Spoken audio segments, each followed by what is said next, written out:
الرحیم سورہ توبہ کی آیت نمبر 115۔ وَمَا كَانَ اللَّهُ لِيُضِلَّ قَوْمًا، اور نہیں ہے اللہ کی شان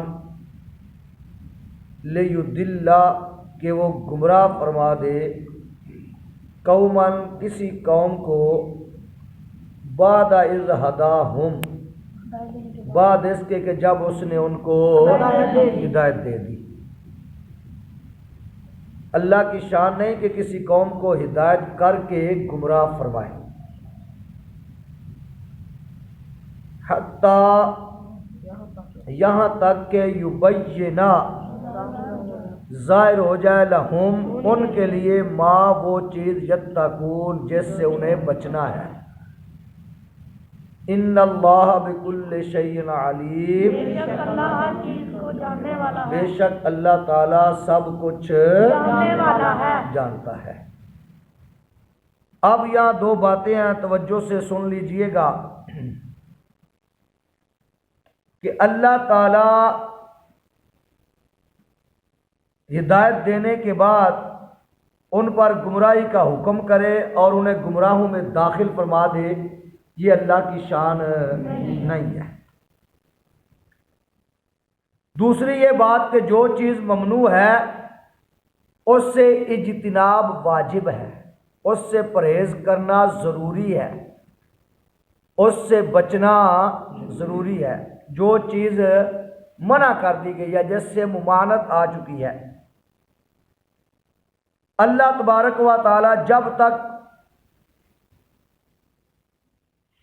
اپنے بندوں کی گرفت نہیں فرماتا اس وقت تک جب تک اس کی ممانعت کا صاف بیان نہ فرما دے۔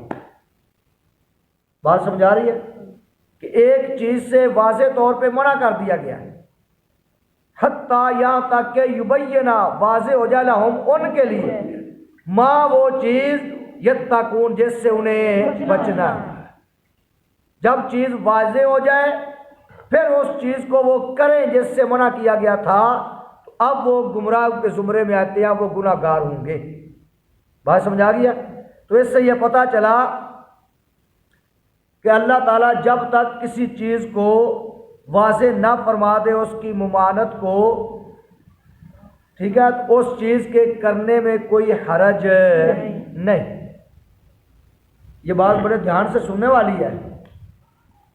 ہمیں کہتے ہیں جی نماز کے بعد ذکر کہاں ہے؟ اب ہمارا یہ چیلنج ہے ہمیں کہیں اس کی ممانعت دکھا دے۔ بات سمجھ آ رہی ہے؟ میلاد شریف کی محفل کہاں ہے جی؟ اس کی ممانعت دکھا دے۔ اذان سے پہلے یہ درود و سلام پڑھنا جائز نہیں ہے، ہمیں ممانعت دکھا دیں، ہم بند کر دیتے ہیں۔ قرآن سے دکھا دیں، حضور کے فرمان سے دکھا دیں، کسی ایک صحابی کا قول دکھا دیں، کسی تابعی کا قول دکھا دیں، کسی اللہ کے ولی کا قول دکھا دیں کہ اذان سے پہلے یا بعد میں درود و سلام پڑھنا حرام ہے، گناہ ہے، ہم نہیں پڑھیں۔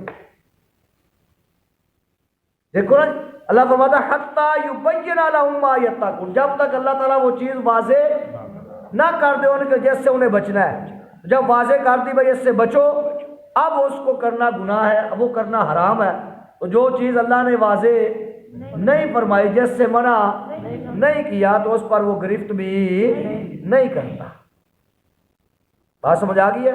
یہ بات بڑے دھیان سے ذہن میں رکھنے والی ہے۔ اس کو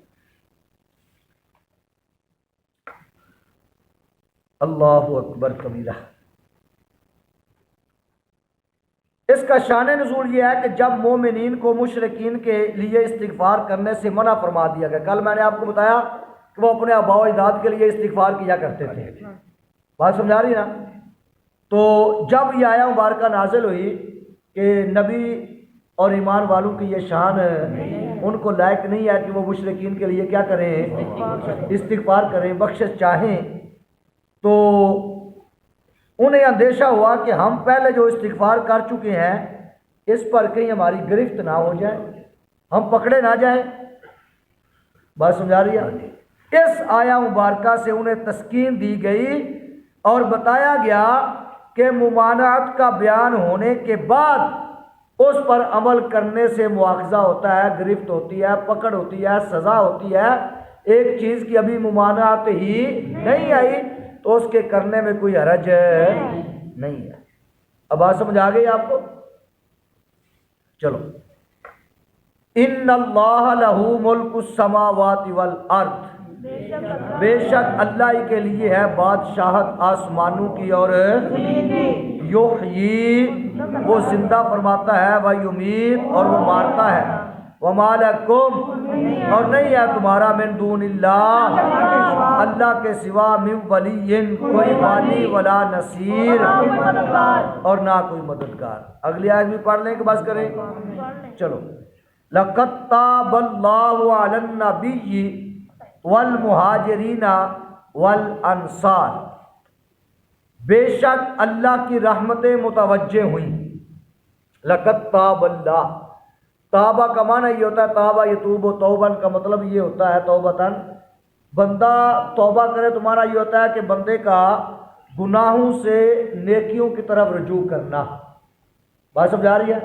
اللہ تواب ہو، اللہ توبہ کرے تو مطلب یہ ہوتا ہے کہ اس کو عذاب سے رحمت کی طرف رجوع کرنا، رحمت کے ساتھ متوجہ ہونا۔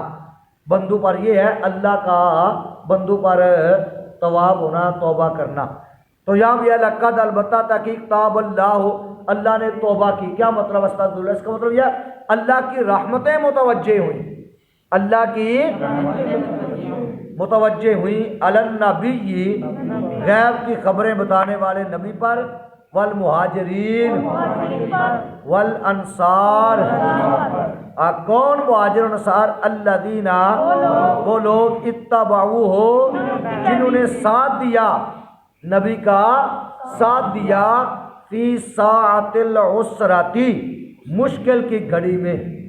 سا مانا گھڑی، اسرا کا مانا مشکل، مشکل کی گھڑی میں۔ اب وہ کیا مشکل کی گھڑی تھی؟ یہ غزوہ تبوک کی بات ہو رہی ہے۔ کس کی؟ غزوہ تبوک کو غزوہ اسرت بھی کہا جاتا ہے۔ اس غزوہ میں سنیے ذرا صحابہ کا ایمان اور صحابہ کی قربانیاں۔